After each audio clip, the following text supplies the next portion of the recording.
Every day I gather questions to my skin like feathers. Soon, perhaps, I will be bewildered enough to fly. Every day I rise reluctantly from a cotton-clad pocket of dreaming. Do not take this to mean that I am not in love with the world, just that the gravity of uncertainty can sometimes pin my limbs in place. For every day I face the question of whether to write or lock myself onto a coal train. Every day my heart is stretched tight between beauty and anger.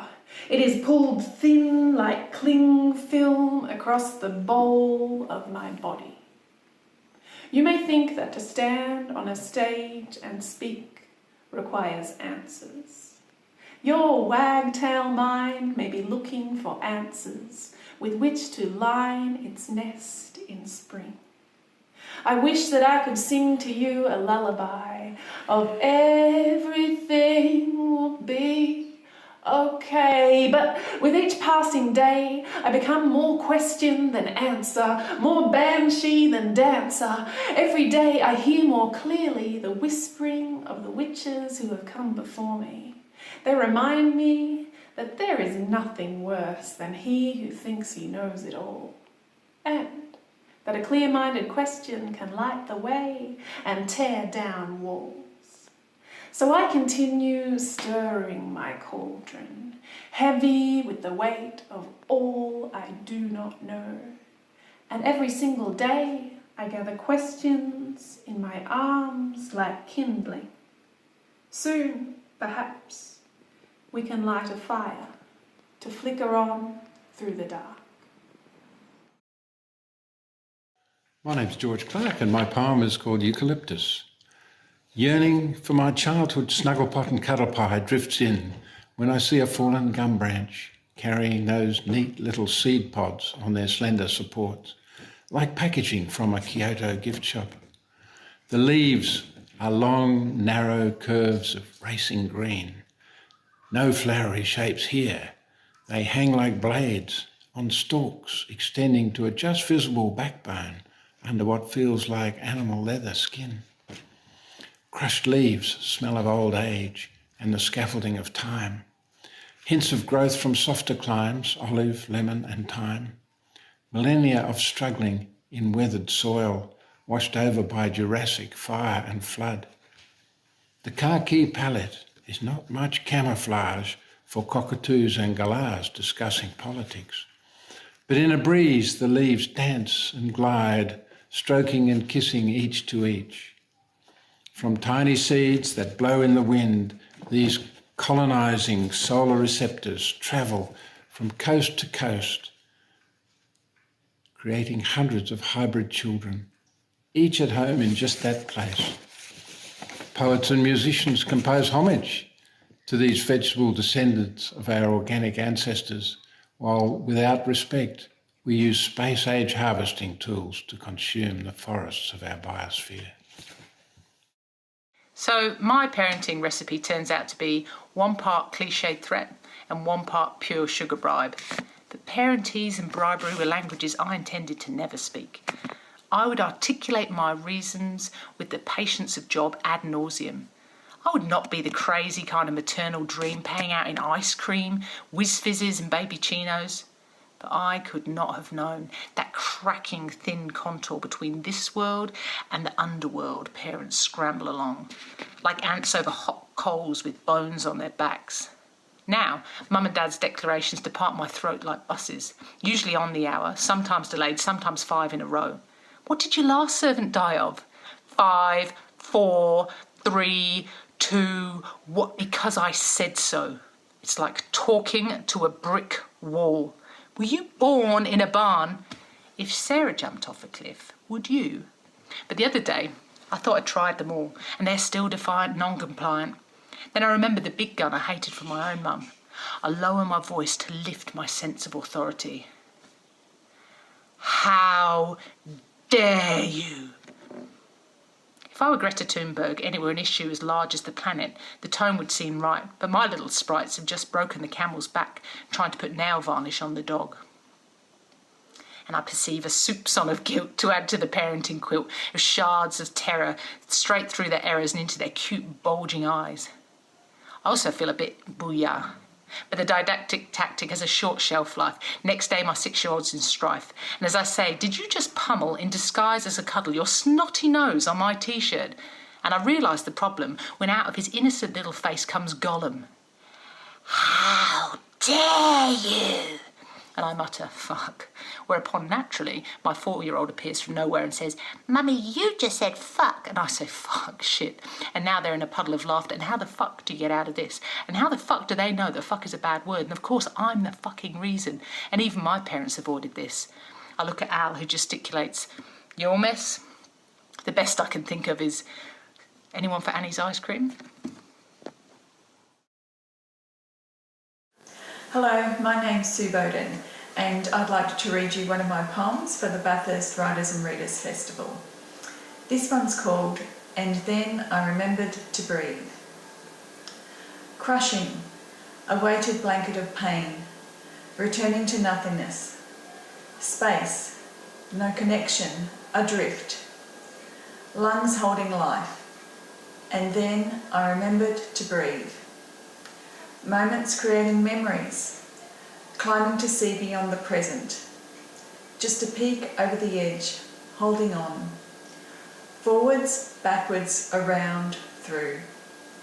Time seizes, breathless. Possibilities creep beyond, bringing just a little colour, enough to connect. Repairing, removing, inhaling, exhaling, breath. Hello, it's George Clark. This poem is Heartbeats and Drumbeats. I want to tell you that you are amazing. When on a clear night I am stargazing and thinking about the universe and how diverse we are, I try to find heroic verse to talk about evolution, not revolution, to talk about the fluke of biology that came from chemical geology, organic chemistry and photosynthesis. Vegetation making oxygen, very felicitous for us animals that define the Anthropocene. Thinking about all the empty space between the protons and electrons that make the human machine, spaced just the right distance apart. You know the routine. So what lives inside us? Is it our spirit? Perhaps it's God. There should be no limit. The God field is fairly crowded with charisma. Yahweh, Jesus, Allah and Krishna, holding molecules together like magnetism to prevent an almighty cataclysm. We live in the Goldilocks zone in the solar system, but we're already damaging our ecosystem and fighting for space and dominion, struggling with the diversity of public opinion, intolerance of dissenting opinions. Why can't we respect each other? Be like a brother or sister so the earth can recover and stop being smothered by anguish, find peace and stop the vanquishing syndrome. In our chromosomes, chuck out the testosterone and stop making polystyrene foam. Let's listen to our heartbeats. Stop marching to the drum beats. Listen to our own music. You'll find it therapeutic. Take a good look in the mirror. Do you see an angel or a monster? How long ago was our common ancestor? You don't have to find an oracle. You just have to see the miracle.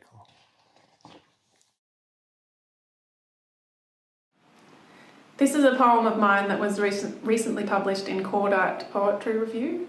It's called The Bogongs.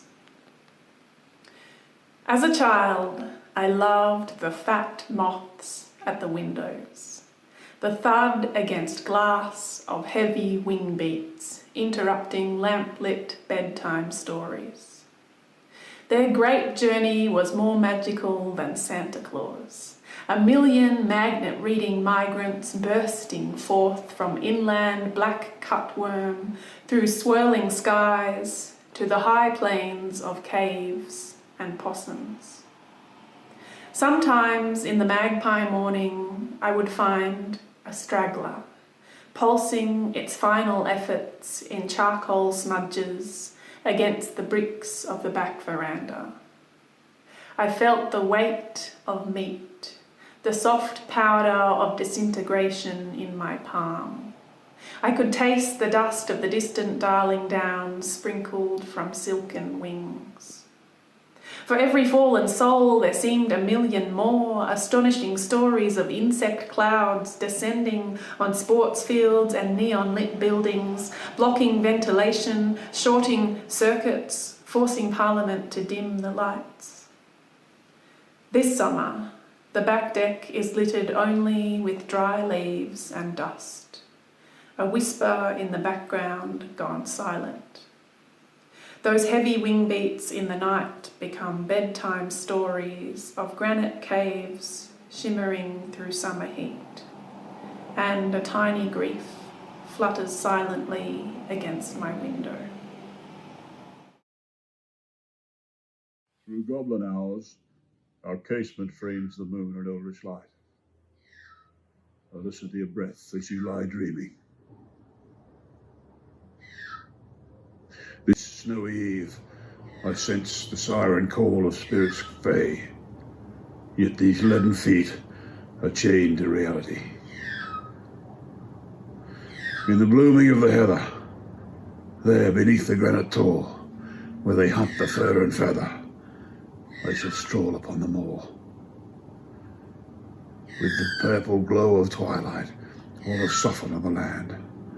Now a rising moon shall highlight lonely windswept skylines grand. When the does have come to season, I shall scale the starlit crag, and with joy beyond all reason, hear the barking of the stag. Where the highland burns meander, I shall wander Beryl glens, and shall gaze upon in wonder eldritch lights that haunt the fens. Lands of misty peat-bound sedges of the star-crowned stone rampart, between blacken the hedges, here lie fragments of my heart.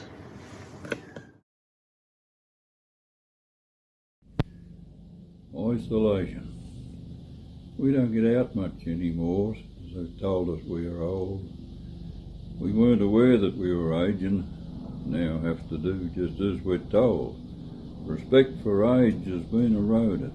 We are locked away at home for our good, is what they tell us. Say no more, they'll let us roam.